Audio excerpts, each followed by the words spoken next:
Түнгі үнсіз көршім. Осы әңгімені айтуға мен көпке дейін қорықтым. Өйткені кейбір түндер бар. Оларды еске алсаң, жүрегің әлі де сол түні қалғандай соғады. Бәрі өте қарапайым басталған. Көрші. Қарапайым әйел. Күнде көріп жүрген адам. Бірақ дәл сол түн бәрін өзгертті. Мен ол үйге бұрында кіріп шығып жүретінмін. Сәлемдесеміз. Қал жағдай сұраймыз. Болды. Ол жалғыз. Мен ішімде айтылмаған сөздері көп адаммын. Түн ортасы ауған. Көшеде үнсіздік. Тек желдің сыбдыры мен терезелерден түсіп тұрған әлсіз жарық. Сол кезде бір нәрсе мені орнынан тұрғызды. Неге екенін білмеймін. Ақыл емес, логика емес, ішкі бір тартым. Есігін қақтым. Ұзақ күттірді. Секундтар минутқа айналғандай болды. Есік ашылды. Ол тұр.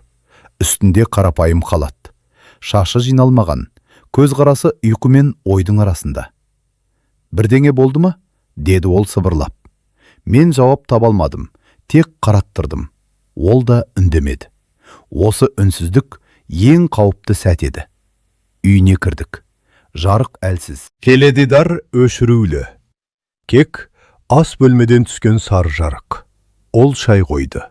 Қолдары сәл дірілдеді. Мен байқадым. Шайдың буы көтеріліп тұр. Ал біздің арамыздағы кернеу одан да ыстық. Кейде, деді ол кенеттен, адам тек сөйлескісі келеді. Мен басымды изедім. Бірақ біз сөйлескен жоқпыз. Көз қарастар, тыныс. Жақындау. Мен оның жанында отырдым. Өте жақын. Ол артқа шегінбеді. Сол сәтте мен түсіндім. Бұл жай қонаққа келу емес. Бұл екеуміздің де ұзақ уақыттан бері мойындамай жүрген сезіміміздің бетке шыққан сәті.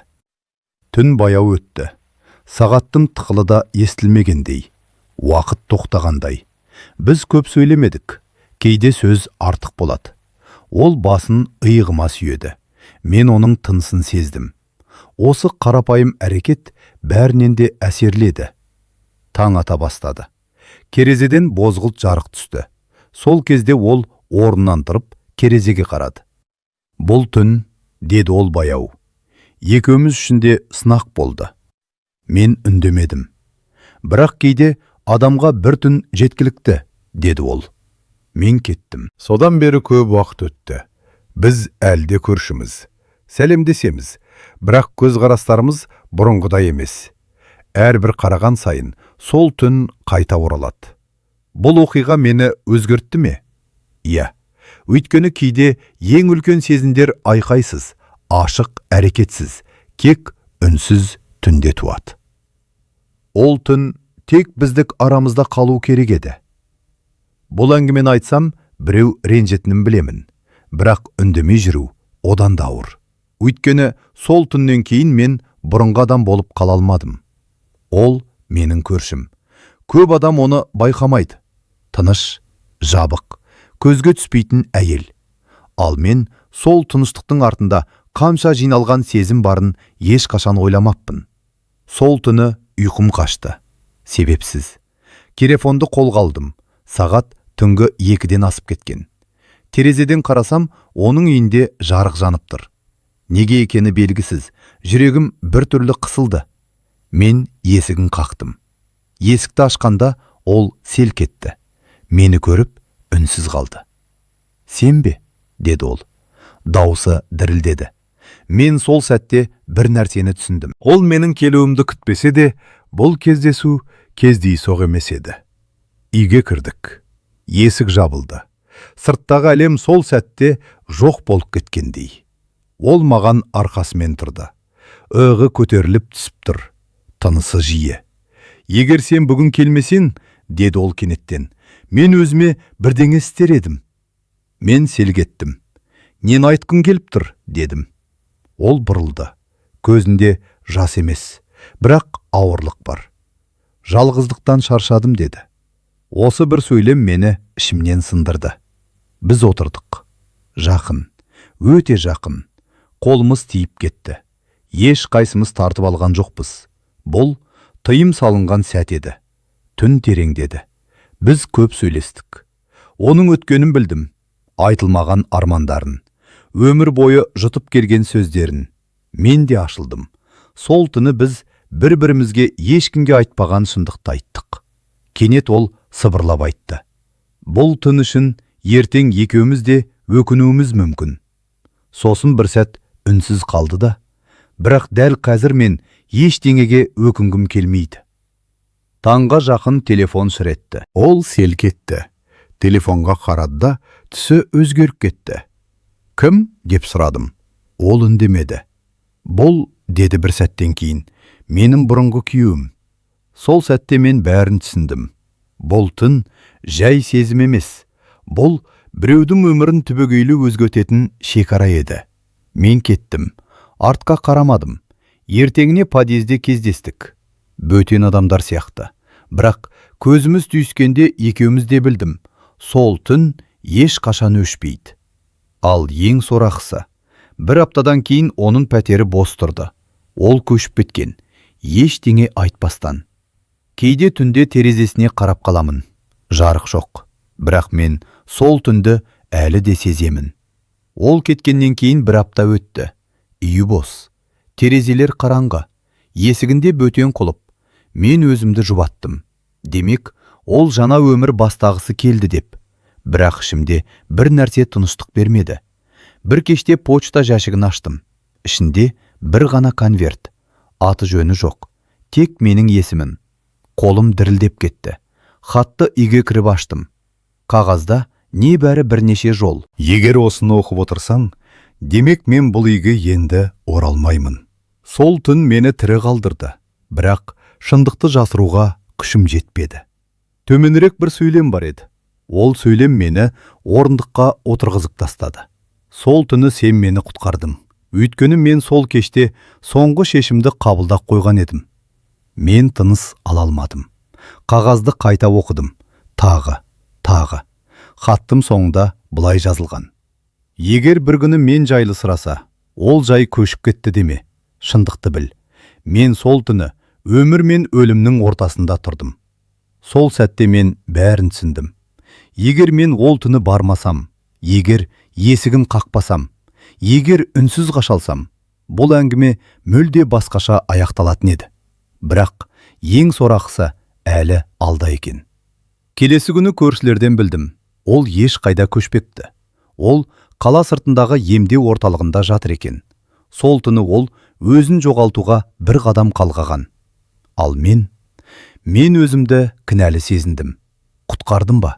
Әлде тек уақытша кейінге қалдырдым ба? Кейде түнде. Сол үйдің алдында тоқтап қаламын. Қараңғы, тыныш. Бірақ мен білемін. Кейбір адамдардың өмірінде бір ғана түн бәрін өзгерте алады.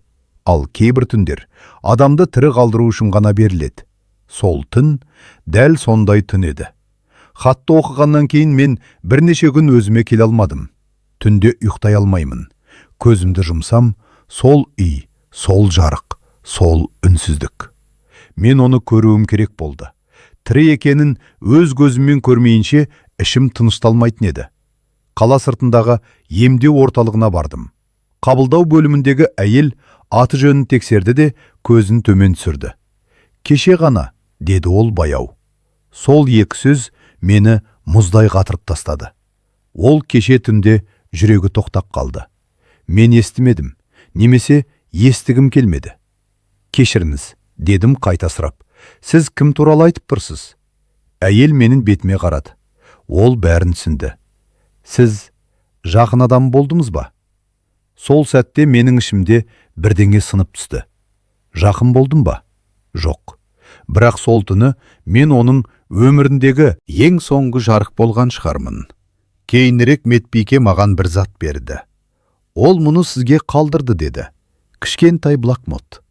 Үйге келіп, сол блокнотты аштым. Соңғы бетінде бір ғана сөйлем жазылыпты. Егер ол түнде, ол келмегенде, мен бұл жолдарды жазбас едім. Бірақ кейде бір түн адамды құтқармайды. Тек қоштасуға уақыт береді. Мен сол жерге отыра кеттім. Демек, сол түн бақыт емес екен. Ол соңғы тыныштық екен. Ертеңіне оның пәтерін бұзды. Жаңа адамдар көшіп келді. Бәрі жалғасты. Тек мен үшін уақыт сол түнде тоқтап қалды. Қазір түнде біреу есігімді қақса, жүрегім шым ете қалады. Өйткені мен білемін, кейде бір есікті ашу адамды құтқарамайды, бірақ оны жалғыз өлмеуіне себеп болады. Ал ең ауыр шындық, мен сол түнді ешқашан ұмыта алмаймын. Осы жерге дейін тыңдасаң, бір нәрсені ашық айтуым керек. Мен бұл әңгімені көрілім үшін ойдан құрастырған жоқпын. Мен оның атын әдейі айтпадым. Мекен жайды да өзгертіп отырмын. Уақытын да дәл көрсетпеймін. Себебі бұл оқиғада менен басқа тағы бір адамның тағдыры бар. Емдеу орталығынан шыққанда маған ресми қағаз берілді. Кәдімгі құжат. Мөр, күні, уақыты, өлім уақыты, түнгі 03:40. Мен сол сәтте сағатқа қарадым. Сол түні мен оның үйінен дәл 03:12-те шыққанмын. Арамызда бар болғаны 28 минут. Бұл цифр мені әлі күнге дейін қудалайды. Кейін тергеу болған жоқ. Дау да, шу да болмады. Ресми түрде жүрек жеткіліксіздігі. Бірақ бір нәрсе еш құжатта жазылмай қалды. Ол соңғы түні жалғыз болмады. Бұл фактіні тек екі адам біледі. Мен және ол. Енді кек мен. Оның пәтерінен табылған заттар жақын туыстарына берілді. Блокнот ресми тізімде жоқ, себебі ол менің қолымда болды. Соңғы беттегі жазу ешқашан жарияланбайды. Бірақ бір жолын осында айтуға батылым жетеді. Егер біреу мені соңғы рет тыңдаса, сол жеткілікті деді. Мен бұл әңгімені арызданым үшін айтып отырмын. Өзінді ақтау үшін емес, кінәні бөлісу үшін емес, тек бір нәрсе үшін. Егер осы видеоны көріп отырған адам қазір түнде жалғыз отырса, егер біреу есікті қағуға батпай жүрсе, барып қақ. Себебі кейде адамға өмір бойы емес, тек бір түн керек болады. Ал мен үшін сол түн ешқашан аяқталған жоқ. Ең соңғы жарық болған шығармын. Кейінірек медбике маған бір зат берді. Ол мұны сізге қалдырды деді. Кішкентай блокнот. Үйге келіп сол блокнотты аштым. Соңғы бетінде бір ғана сөйлем жазылыпты. Егер ол түнде ол келмегенде, мен бұл жолдарды жазбас едім. Бірақ кейде бір түн адамды құтқармайды. Тек қоштасуға уақыт береді. Мен сол жерге отыра кеттім. Демек, сол түн бақыт емес екен. Ол соңғы тыныштық екен. Ертеңіне оның пәтерін бұзды. Жаңа адамдар көшіп келді. Бәрі жалғасты. Тек мен үшін уақыт сол түнде тоқтап қалды. Қазір түнде біреу есігімді қақса, жүрегім шым ете қалады. Өйткені мен білемін, кейде бір есікті ашу адамды құтқармайды, бірақ оны жалғыз өлмеуіне себеп болады.